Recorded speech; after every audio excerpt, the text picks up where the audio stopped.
జై తెలంగాణ. అందరికీ నమస్కారం. ఈరోజు ఏదైతే భువనగిరి ఎంపీ చామల కిరణ్ కుమార్ రెడ్డి కొత్త బిచ్చగాడు పొద్దురుగాడు అన్నట్టు తెల్లవారు లేస్తే ఒక రాగం అందుకుంటున్నాడు. నేను ఒకటే అడుగుతా ఉన్నా ఎంపీని, తోకకు తలకాయకు తేడా తెలియనటువంటి నీ రాజకీయ అనుభవం కానీ నువ్వు కానీ నువ్వెంత, నీ పీకుడు ఎంత, ఒకసారి నువ్వు ప్రశ్నించుకోవాలి. నువ్వా కేటీఆర్ గురించి మాట్లాడే ముఖం అనేది, కేటీఆర్ గురించి మాట్లాడే స్థాయి అనేది. కేటీఆర్ గారు not only Telangana, not only భారతదేశం, ప్రపంచవ్యాప్తంగా తనకు గుర్తింపు సాధించినటువంటి గొప్ప నాయకుడు కేటీఆర్ గారు. వారు ఒక విజన్ ఉన్నటువంటి నాయకుడు. తెలంగాణ రాష్ట్రాన్ని భారతదేశంలో కాదు ప్రపంచంలో గొప్పగా నిలబెట్టినటువంటి వ్యక్తి కేటీఆర్ గారు. ఇలా ఫార్ములా ఈ రేజ్ కార్ కోసం ప్రధానమంత్రి స్థాయి నాయకులు ఇతర కొన్ని దేశాలు పోటీపడ్డా అంతకంటే పోటీగా ప్రయత్నం చేసి ఫార్ములా ఈ రేజ్ కార్ను తీసుకొచ్చేసి హైదరాబాద్కు పెట్టుబడులను ఆకర్షించిండు. హైదరాబాద్కు ఒక చక్కటి గుర్తింపును, అంతర్జాతీయ స్థాయిలో గొప్ప గుర్తింపు తెచ్చిపెట్టినటువంటి గొప్ప నాయకుడు కేటీఆర్ గారు. నీకేం తోక తెలుసని మాట్లాడుతున్నావా? నీకు చేతనైతే మీ ముఖ్యమంత్రి నిలది. ఓటుకు నోటు దొంగ, మాట తప్పిన ముఖ్యమంత్రి, అబద్ధాల పునాదుల మీద ముఖ్యమంత్రిగా ఇవాళ అధికార దర్పం ప్రదర్శిస్తున్న మీ రేవంత్ రెడ్డిని ప్రశ్నించుకో. ఏమని? ఏవైతే చేత కానీ సాధ్యం కానీ హామీలు ఇచ్చి ప్రజలను మోసం చేసినామో, ఏ గ్రామానికి, ఏ మండలానికి, ఏ నియోజకవర్గానికి, ఏ పార్లమెంట్ నియోజకవర్గానికి వెళ్ళినా జనం భారతదేశంలో కాదు ప్రపంచంలో ఎవరిని తిట్టారనే తిట్లు మన ప్రభుత్వాన్ని, మమ్మల్ని తిడుతూ ఉన్నారు. వీటికి పరిష్కారం చెప్పమని అడుగు సిగ్గుంటే.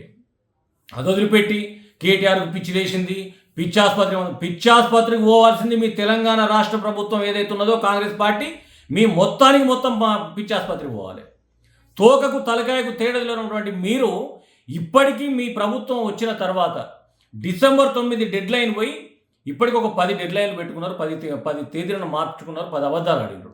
అయినా కూడా ఎక్కడ ఆచరణ సాధ్యం అయితే లేదు, ఏ పథకం కూడా ఇంప్లిమెంట్ అవ్వట్లేదు. ఇవి ఏం చేయకుండా 1,00,000 కోట్ల పైన అప్పు చేసి కూర్చున్నారు మీరు.